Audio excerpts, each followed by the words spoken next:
chụp khao tôi này đấy tôi mỏi mấy tao cái nơi này mỏi ăn nó khám à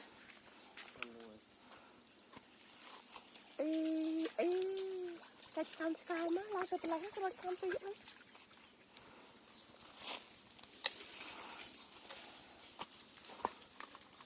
anh miếng trừ thôi ở đây mày lan đây phải cho mặt cho mình chơi thì anh chăm cái review bỏ nhỉ tình năng mày lan đi leo rụt tệ can nghe chả bắt hay review chả bắt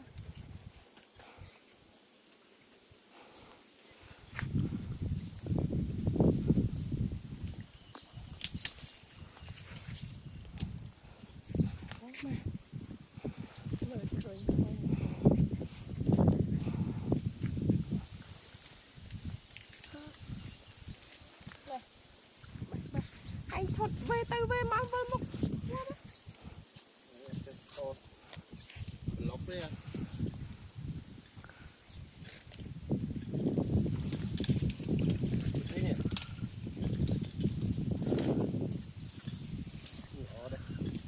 em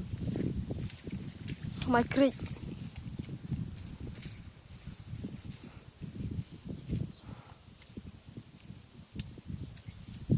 không tệ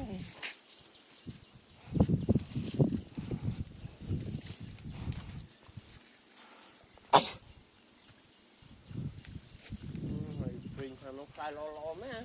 cho mơ lo nha bụng không biết nữa,